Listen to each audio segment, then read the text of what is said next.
बिस्मिल्लाहिर्रहमानिर्रहीम। अस्सलाम वालेकुम। की हाल चाल ने मेरे भैन भाइयों, उम्मीद करना तुम ठीक हो। सो ते अल्हम्दुलिल्लाह सी थोड़ी दुआवां नाल ठीक ठाक हैं।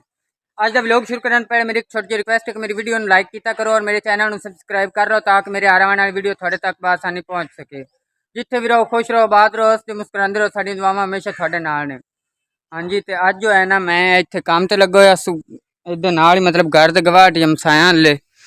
ए वेखो जी, सुबह का असा काम किया, इन थल्यों नींह तो लैके ना इतने तक उसारी खोलते हैं। ए भाई और मेरे नाल ने ते चाचू मजीद होरी, मतलब ये चाचू मजीद होरां दा घर है। ते मजदूर नाल आप ही ने, तिन्ने चारे प्यो पुत्र। ते ए मिसाला वगैरह पिया है, इट्टां पईयां ने कच्चियां, जेड़ी कि कच्ची कद होना, ये भी कच्ची कद है पहले, ते उस साइड ते भी कच्ची कद है। ये दोवें कच्चियां कद्दां डेक के ते हुण पक्कियां उसारनियां ने। फिलहाल अल्लाह कीता है एक ते अज उसारी खलोते हैं तकरीबन। और घंटे डेढ़ तक इंदे रह गए ने जी। 2 4 ते 6 वार है, जेड़े वार नाल रस्सी बद्धी हुई इतना तक कि मतलब असा उसारना फिलहाल। तो अल्लाह नू याद करके लगे हुए हैं। ए भाई और मिस्त्री ने मेरे नाल दुए, तो ये काम कर रहे हैं माशाअल्लाह। तो ए नाल दी जी नींह निकल रही है, जिथे कि अगे कच्ची कद है, वो कच्ची कद सारी डेग दी है। वेखो लिंबी हो जाए मुड़, हुण की करिए, मजबूरी तहत ही नशो दिन डेगनी पई। ते ए थल्ले दमी लाउनी भी कढ़नी है, तो ए बाकी सारे मतलब दीवार उसारनी है। हाँ जी, तो इतना एक वार ला के मैं थल्ले लाया उस, मैं कि चलो मैं भी कोई पानी शानी पी लवां या कोई रेस्ट कर लवां। मुड़ हुण सारा दिन जो काम किया है, तो अज जो है ना गर्मी भी बहुत ही ज़्यादा है, धूप भी बड़ी तेज़ है। इस वजह तो असी इतना ज़्यादा काम नहीं कर सके, पर फिर भी 4 इंच की दीवार जो है ना, इनदे ते काफ़ी टाइम लगता है। 9 इंच की निस्बत इनदे ते तकरीबन कोई दो मतलब टाइम ज़्यादा लगता है। तो इस वजह तो काम असी इतना ज़्यादा नहीं छेक सके। तो यह वेखो जी, यह बैठा है सैम, ये जी मानी भाई का बिल्ला है। तो यह वेखो कितना प्यारा है माशाअल्लाह।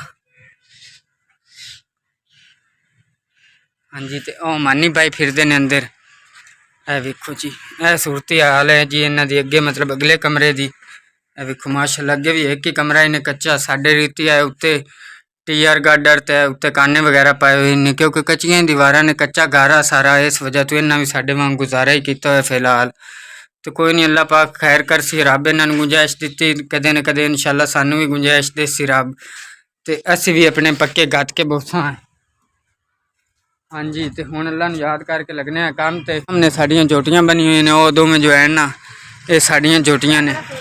तो अहमद भाई होरां लिया जी नवा मोटरसाइकिल। देखो माशाअल्लाह सोहना मोटरसाइकिल है, पायदार है, रोड प्रिंट्स वाले का मोटरसाइकिल है। अच्छा अहमद भाई मुबारक होवे थानू। हाँ जी, तो यह वेखो लाहौर चू खरीद के लाया इन्हें, अगे लिखे हुआ है चल पीछे हो। तो माशाअल्लाह साडे हमसाए ने, सानू भी बड़ी खुशी है। अल्लाह पाक होर देने मियाँ। तो बाकी हुण अल्लाह नूं याद करके तो काम ते खड़ोने हैं। ए पई है जी मेरी तेसी कंड। हाँ जी माशाअल्लाह, तो बाबा होरी जो है ना, वह बूटा ठटदे पे ने। सुख चैन का बूटा है माशाअल्लाह, वेखो कितना खूबसूरत है। ये बाबे ही लाया हा तकरीबन कुछ चंद दिन पहले, जो कि इन्हें तंबाकू गड्डी रखा, तो अल्लाह किता हुण चोन हो गया। तो हुण बाबा पटता पे घर वास्ते भी जाके इनू घर लसा। सायादार दरख्त है, नाले थानू पता भी सुख चैन दे थल्ले छां भी निगी होंदी सुकून दी। इस वजह से बाबे और ना ये बूटा ठटदे पे ने माशाअल्लाह, मेहनत कर रहे हैं। अल्लाह पाक इन्हां दी मेहनत नूं रंग लावे और इस बूटे नूं कामयाब करे। बाबा कितनी देर लग सी इस बूटे ते? सही, ठीक हो गया। हाँ जी, तो यह जितनी बाबे उरी खटदे पैन ना, इतनी गाची जिहड़ी है वो इस बूटे दे नाल ही निकलनी है। थल्ले जो मिट्टी है ना, ये मिट्टी इस बूटे दे नाल निकली तां बूटा कामयाब होना है। फिलहाल बाबे उरी लगे हुए हैं। हाँ जी माशाअल्लाह, तो बाबे होरां ना बूटा जिहड़ा है वो कढ़ लिया जमीन दे विचों। देखो इतनी मिट्टी की गाची भी नाल निकली। तो बाबे होरी हुण जो है ना वो बंद कर रहे हैं थोड़ा जिहा माशाअल्लाह। तो अल्लाह पाक इन्हां दा बूटा कामयाब करे। हाँ जी, नाल खिसर पाए ने बाबे होरां दे बेटे ने माशाअल्लाह, क्योंकि रेस्ट बड़ी हो गई। तो ये रेस्ट भी मैं ना वीडियो बनावन दी पारू की, वरना मैं रेस्ट भी नहीं करता।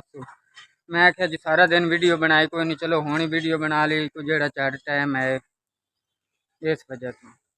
हाँ जी, तो हुण जो है ना मैं काम तो छुट्टी कर ली, तो भाई होरी हाले तक लगे हुए हैं, क्योंकि उन्होंने आख्या भी मिसाला खत्म करके जब है। तो मैं जल्दी जा रहा, क्योंकि मैं जाके तो मतलब घर का सौदा सलफ वगैरह भी लैके आना है, इस वजह से मैं हम वापस घर जा रहे हैं।